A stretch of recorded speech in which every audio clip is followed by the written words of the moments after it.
Hello everybody, welcome to Himachal Mahabhandara. आप सबका बड़े भाई स्वागत। कल हमने बात करी थी, बैंकिंग बिगिन करी थी, छोटा लेक्चर था बिकॉज ऑफ इलेक्ट्रिसिटी प्रॉब्लम। आज हम बैंकिंग को ही कंटिन्यू करेंगे। ऐसी बातें करेंगे कि हेयर कट क्या होता है, राइट डाउन राइट ऑफ क्या होता है, ट्विन बैलेंस शीट प्रॉब्लम क्या है। फिर नेक्स्ट लेक्चर में हम लोग देखेंगे कि भाई बैंकिंग रिफॉर्म्स एक्सेट्रा क्या थे जो अभी चल रहे हैं। Right, so let's continue with this. We left here at State Bank of India. Hindustan का सबसे बड़ा बैंक साहब है जी, State Bank of India, SBI, जिसको अपनी अभी सारी की सारी जो इसकी सब्सिडरीज थी, जहाँ जो भी एसबीआई के नाम से State Bank of Patiala etcetera सुट्रा जितनी भी थी, वो सारी इसमें मर्ज कर दी हैं। ये ग्लोबल लेवल का बिग साइज का एंटरप्राइज बन गया है जी। Right, so let's talk about the history. Do you know that earlier it was called as Bank of Calcutta, then it was renamed. Established कब हुआ था जी? 1806 में, as Bank of Calcutta, then it was renamed as Bank of Bengal. State Bank of India was Bank of Calcutta, then renamed as Bank of Bengal. It was one of the three presidency banks, sir. The other two being the Bank of Bombay and Bank of Madras. As we know, तीन presidencies थी अंग्रेजों के जमाने में, Bengal, Bombay and Madras starting में, right? So all three presidency banks were amalgamated in 1921. 1921 में तीनों banks, तीनों प्रेसिडेंसी बैंक्स अमेलगमेट इकट्ठी कर दी, जोड़ दिया और उनका नाम रख दिया इंपीरियल बैंक ऑफ इंडिया। फिर क्या हुआ जी? गवर्नमेंट ऑफ इंडिया ने पहली बार जब बैंक्स नेशनलाइज करे, 1955 में स्टेट बैंक ऑफ इंडिया को नेशनलाइज किया गया था। सर, ये किताबें मिस कर देती हैं जो दूसरी नेशनलाइजेशन को ही पहला मानती हैं। पहली टर्न में एसबीआई को नेशनलाइज किया गया था, और नेशनलाइज मतलब 100% शेयर ओनरशिप गवर्नमेंट ने ले ली sir. Right. So going ahead, there were 7 regional banks of former Indian princely states. SBI acquired the control of all 7. These banks were, ये जो नाम थे, ये actually princely states की banks थी। State Bank of Bikaner, Jaipur, Hyderabad, Indore, Mysore, Patiala, Saurashtra and Travancore. ये सारी की सारी बैंक्स एक्चुअली प्रिंसली स्टेट्स की बैंक्स थी इंडिया में फॉर्मरली, जहां पे प्रिंसेस थे। Right, I hope you know what is princely states. नहीं तो जब हिस्ट्री स्टार्ट होगा अभी थोड़ी देर में, थोड़े दिनों में, तो उसमें कवर हो जाएगा। राइट, एंड अलॉन्ग विद भारतीय महिला बैंक जो अभी अभी खोला गया था, वो सारा कुछ मर्ज कर दिया गया with state bank with effect from April 1, 2017। It makes SBI one of the top 50 banks in the world sir, and बहुत सबसे बड़ी हिंदुस्तान की बैंक। इससे फायदा क्या होगा? ऑपरेशनल एफिशिएंसी बढ़ेगी, प्रोडक्टिविटी बढ़ेगी, ज्योग्राफिकल रिस्क मिटिगेट हो जाएंगे। Right sir, so going ahead, bank nationalisation एक बहुत ही इंपॉर्टेंट सवाल बनता है, देखते हैं क्यों। 1955 के बाद next major nationalization of banks took place in 1969 when the government of India nationalized an additional 14 major banks, and again in 1980. 1955 में सिर्फ एसबीआई को किया गया, 1969 में 14 बैंक्स को करा गया, एंड 1980 में 6 बैंक्स को करा गया। ये लिस्ट को याद रखना please. This is an important question for this year exams, please remember this. So what were the objectives behind nationalization? क्यों करी जी nationalization? To break the ownership and control of banks by few business families. पहले banking elitist काम था, सिर्फ अमीर आदमी bank में पैसे रखेगा और अमीर आदमी बैंक चलाएगा, जैसे अभी कोचिंग में हो रहा है। Coachings are elitist, right? सो बोलने को सब कुछ बोल देते हैं कि हकदार कौन होगा एक्सेट्रा एक्सेट्रा, बाद में मोटी मोटी फीस मांग लेते हैं। Right, so that's not fair. So वैसे ही बैंकों को नेशनलाइज कर दिया गया। क्या कहते हैं आप, कोचिंग्स को नेशनलाइज कर दें? सारी की सारी coaching agency, sorry coaching academies को नेशनलाइज कर दिया जाना चाहिए। What's your opinion? To make banks a part of socio economic planning, कि हाँ बैंकिंग को यूज करके वेलफेयर किया जा सके, बैंक्स रूरल एरिया में भी हो, अनबैंक्ड एरिया में भी हो, और मासेस की फाइनेंशियल इंक्लूजन करी जा सके, एंड प्रायोरिटी सेक्टर्स को भी लोन दिया जा सके। So the essential was from class banking to mass banking, sir. That is why we nationalized our banks. Then banking sector reforms in 1991, जब हमने एलपीजी करा है तो क्या बैंक में क्या इफेक्ट पड़ा जी, प्लीज ध्यान से देखना इसे। Banking sector occupied A central place in the economic reforms, why, because banking sector का ही बुरा हाल हो रहा था 1991 में, तभी आईएमएफ, सॉरी, बीओपी क्राइसिस आया था, बैलेंस ऑफ पेमेंट क्राइसिस, हमारे पास डॉलर कम पड़ गए थे, राइट, एक्सपोर्ट अफोर्ड नहीं, सॉरी, इंपोर्ट अफोर्ड नहीं कर पा रहे थे हम। So the need arose, why, due to deteriorating bank performance.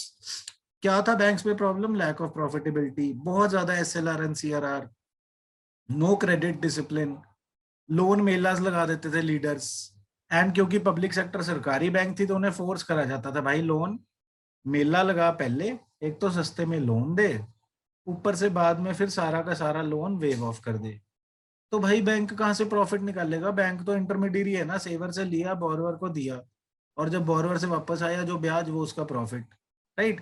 But अब यहाँ से आपने सेवर से ले लिया, बोरोवर को दिया, बट वापस करने के टाइम बैंक सरकार बोलती है भाई नहीं लेना इससे वापस, वेव ऑफ कर दो। So how will the bank survive? Lack of profitability, right, and lack of competition. सारे सरकारी हैं, जैसे टेलीकॉम में भी था प्रॉब्लम, जब तक सिर्फ वीएसएनएल था, फोन लगवाने के लिए 2 महीने की वेटिंग थी, अब 1 सेकंड में लगता है जी phone, right. Directed and concessional lending for populist reasons, वही politicisation of banks, and administered rate interest. ये समझने वाली बात है, एडमिनिस्टर्ड इंटरेस्ट रेट्स क्या है। पहले आरबीआई क्या करता था? आरबीआई ये नहीं करता था कि सिग्नल करेगा रेट ऊपर कहीं नीचे, आरबीआई डिक्टेट करता था कि भाई साहब हाउसिंग लोन पे आप 5% लो, पर्सनल लोन पे आप 10% लो, बस बैंक्स इससे बाहर कुछ नहीं कर सकते थे। अब क्या है जी, अब आरबीआई सिर्फ सिग्नल करता है तो by the policy rate, what were the policy rates we have discussed already in RBI chapter.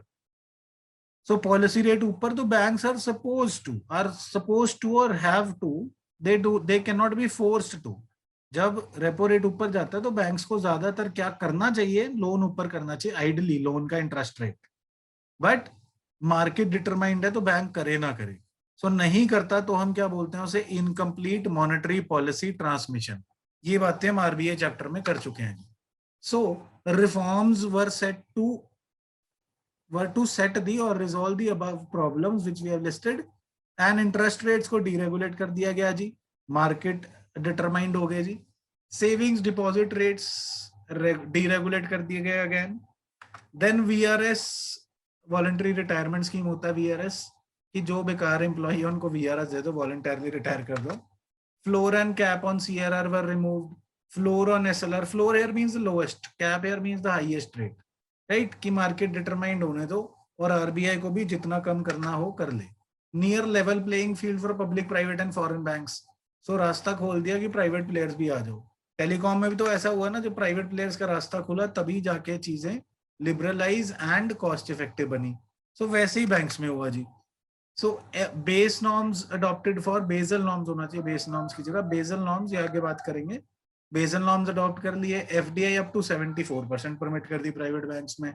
differentiated banks like payment banks, like small saving banks, all those banks were made up. Bank consolidation जी हमने 1991 में मुद्दा बना लिया था कि बड़ी बड़ी बैंक्स बनाओ जो इफेक्टिव एंड एफिशिएंट हो, राइट।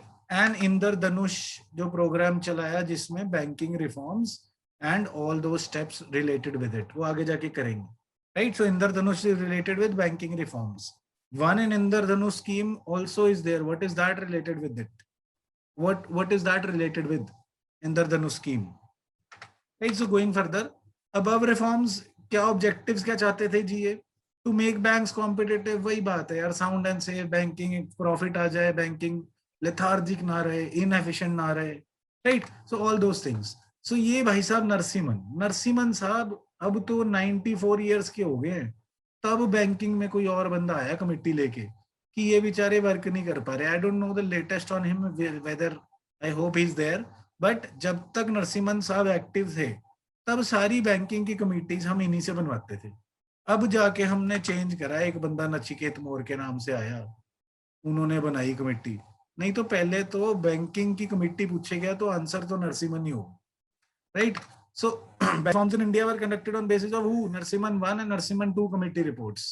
वही क्या करा इन्होंने 1991 में बोला नो मोर नेशनलाइजेशन, और नेशनलाइजेशन नहीं करनी, level playing field public private and foreign sector banks को दो, select few banks for like SBI for global operations, उन्हें मर्ज करके बड़ा बनाओ, एसएलआर कम करो, सीआरआर कम करो, और प्रायोरिटी सेक्टर लैंडिंग को साइजेबल पोर्शन वेस्ट ना होने दो, रैशनलाइज एंड बेटर टारगेट करो, लीकेज रोको जी, एंड प्रूडेंशियल नॉर्म्स जो CRAR etcetera etcetera and transparency चीजें लेके आओ, right.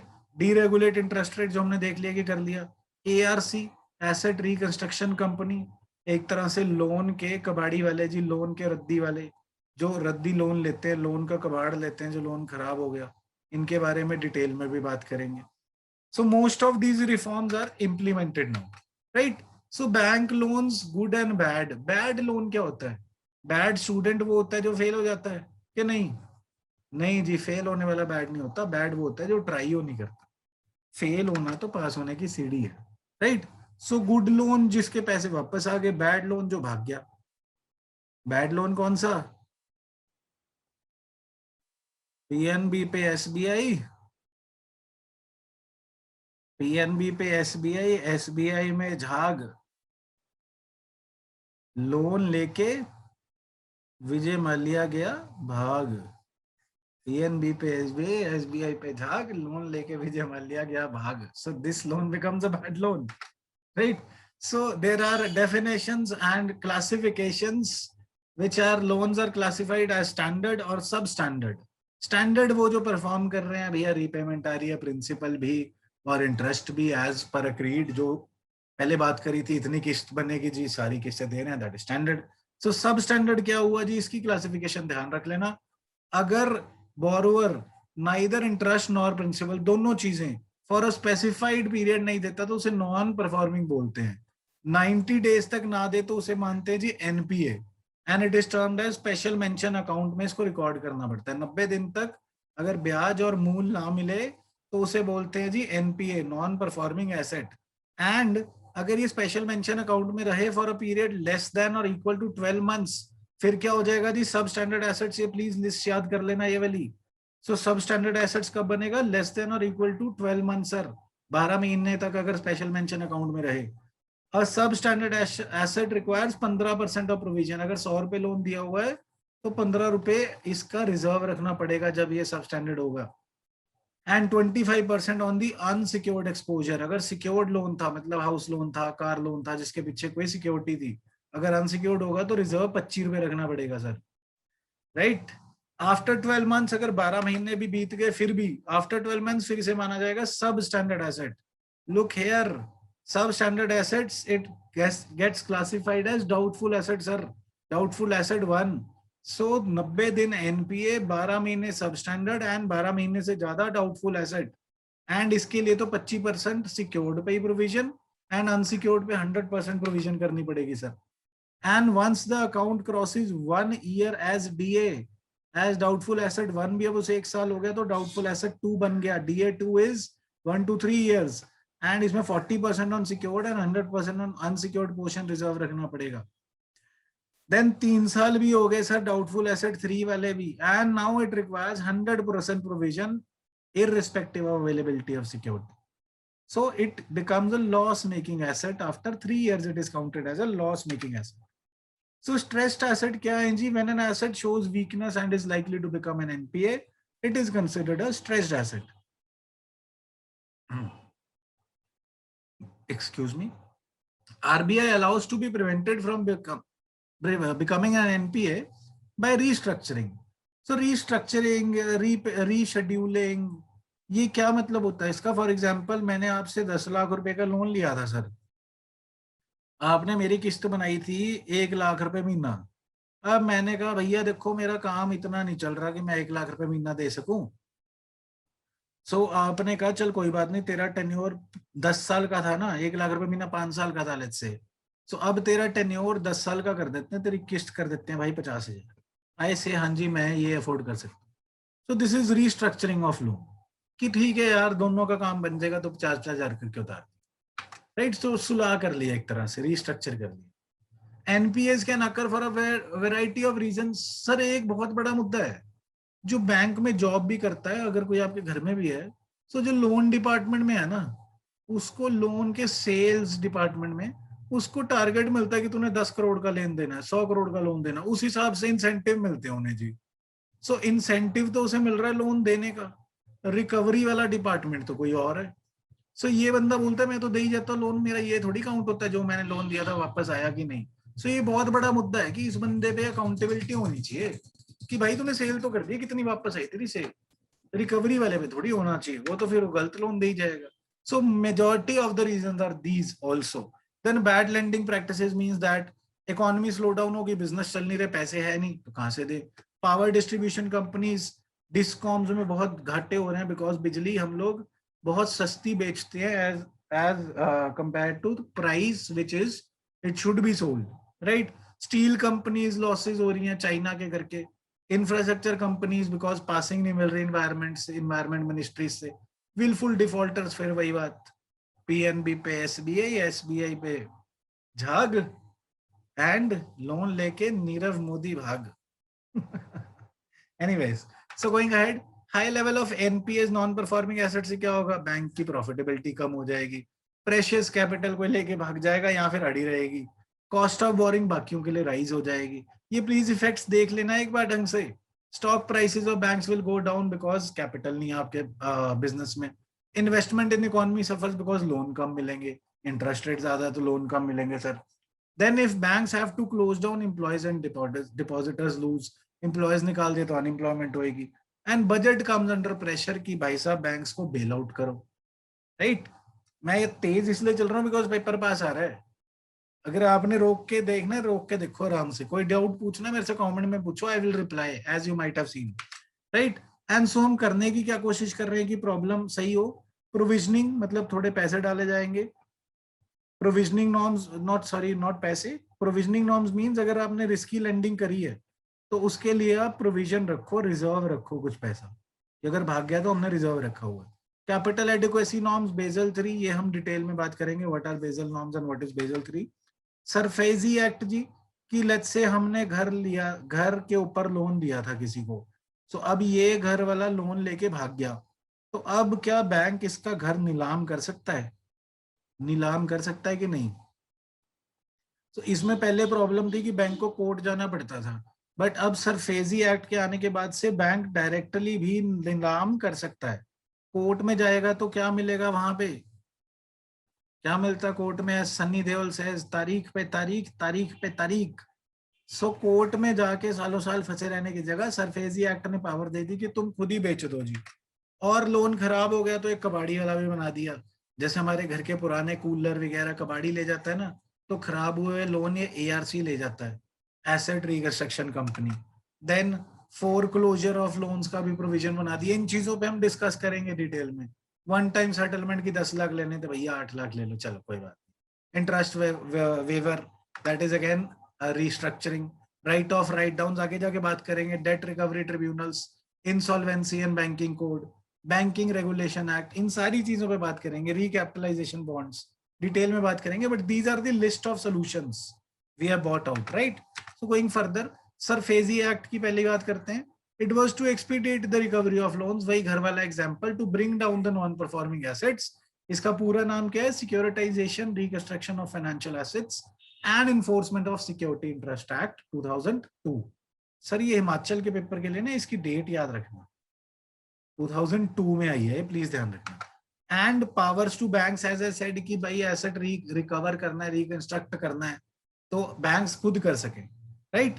And the law also allowed to create ARCs, ARC भी इसी लॉ में अलाउ किया गया, बैंक के लोन के कबाड़ी वाले जी, राइट। सो एसेट रिकंस्ट्रक्शन कंपनीज में समझा दिया यार, एक ही वर्ड है इसमें, बाकी ज्यादा फड्डे में पड़ने की लोड़ नहीं, कि लोन के कबाड़ी वाले हैं।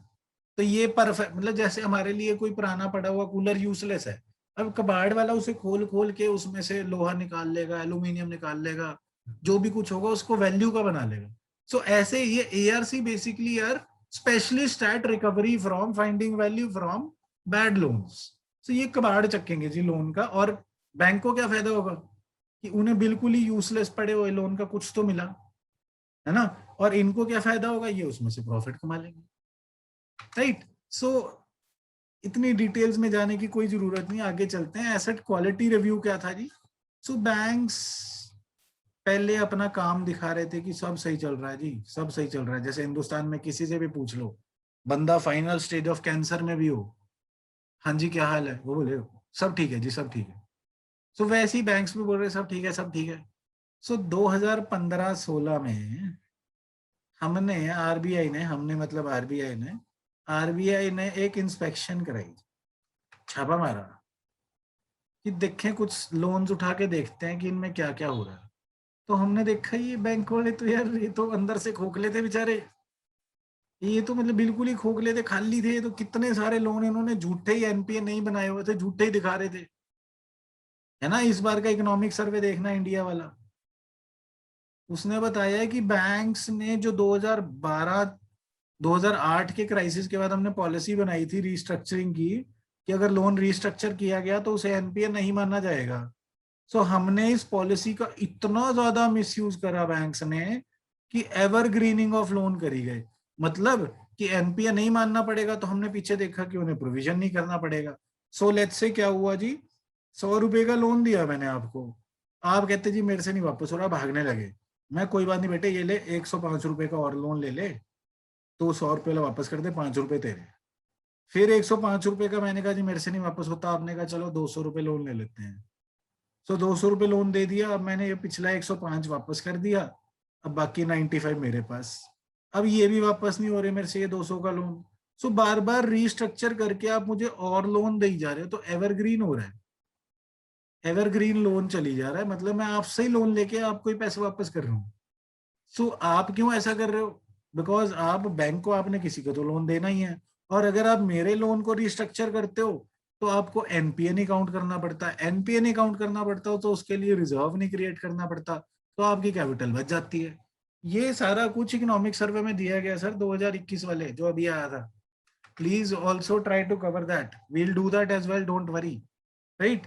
सो आरबीआई ने क्या करा, जब इंस्पेक्शन करी तो पता लगा ओए ये तो सारे झूठे निकले यार।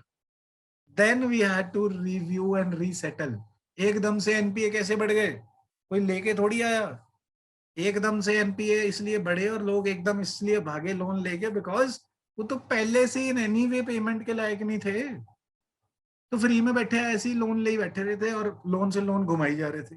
जब पकड़े गए तो भाग गए, राइट। सो पीसीए क्या है जी? प्रॉम्प्ट करेक्टिव एक्शन, ये एक तरह से मॉनिटर है साहब। सो अगर अगर अगर एक बैंक सर, बैंक को हमने देखा एनपीए भी ज्यादा हो रहे हैं इसके, और इसके प्रोविजनिंग भी कम है, इसके पास कैपिटल भी ज्यादा नहीं है, तो हमने क्या करा, इसके सर पे मॉनिटर बैठा दिया कि चल बेटा, आरबीआई ने प्रॉम्प्ट करेक्टिव एक्शन निकाला कि अब इसको, इस बैंक को प्राइवेट लोन देना अलाउड ही नहीं है, स्पेकुलेटिव लोन देना अलाउड ही नहीं है। तू तो बेटा सिर्फ हाउस लोन दे, क्या पता बाद में ये भी मना कर दे कि तू ना ही दे, सिर्फ सरकारी एसेट में इन्वेस्ट कर, right. So prompt corrective action क्या है? जब कुछ thresholds are breached, safety thresholds like CRAR, like NPA ratio, the risk are related to asset quality, profitability, capital and level of NPA, as I said. So इससे क्या होता है? It allow the regulator RBI to place restrictions. Sir पे पापा बिठा दिए जब paper pass नहीं हुआ, मम्मी बिठा देगी अब इसको बाहर नहीं जाने देना, राइट। सो वैसे ही प्रॉम्प्ट करेक्टिव एक्शन है। The PCA framework is applicable only to commercial banks, please remember this, only to commercial banks and not extended to cooperative. अभी तक नहीं है सर, कोई लेटेस्ट अपडेट आप लोगों के पास हो तो मेरे को बताना। NBFC, non banking financial companies and cooperative banks पे अभी तक नहीं है सर। अगर आपके पास और कोई लेटेस्ट अपडेट हो तो प्लीज मुझे जरूर बताना। But as the picture over here determines and gives a message, ये आरबीआई अच्छे से देख के उनके थ्रेशोल्ड ब्रीच होते ही उनके सिर पे बैठ जाएगा। अब बता बेटे। So then stressed asset, what are stress assets, जो हम पहले ही बात कर चुके हैं। So what are the risks which a bank is exposed to? Market risk, credit risk, liquidity risk, operational risk, ये सारे रिस्क हम डिटेल में पढ़ेंगे सर। सो टेस्ट क्या होते हैं? स्ट्रेस टेस्ट इन इंडिया, कि स्टॉक मार्केट प्लंज कर रहा है, रुपी इधर उधर भागी जा रहा है, इन्फ्लेशन भाग रही है या डिफ्लेशन आ रही है, ग्रोथ क्रैश कर रही है, या ग्लोबल कमोडिटी प्राइसेस स्विंग स्वेयरली। तो अगर ऐसा सा कुछ हो रहा है तो ये स्ट्रेस मतलब इंडिया में है अभी, राइट। देन बेसल नॉर्म्स की कल से बात करेंगे सर, कल की क्लास में बात करेंगे यहाँ से बेसल नॉर्म से। अगर मैं भूल जाऊं तो आप याद रखना और मुझे बता देना, right. So again before ending the class I would request you to subscribe and comment, and also that PDF सारे लेक्चर्स के इकोनॉमिक्स के आप लोगों को प्रोवाइड हो चुके हैं। अगर नहीं मिले हैं तो प्लीज गूगल फॉर्म भर देना, इसी हिमाचल महाभंडारा की लगभग सारी वीडियोस के नीचे, specially the first launching video के नीचे गूगल फॉर्म है, उसको फिल करके आप नोट्स रिसीव करेंगे जी व्हाट्सएप के थ्रू। अगर नहीं मिले आपको नोट्स तो आप ये वाले नंबर 9041943251 इस पे मैसेज छोड़ दीजिए टेक्स्ट कि आई हैव ज्वाइंड महाभंडारा course and I have not received the notes, right?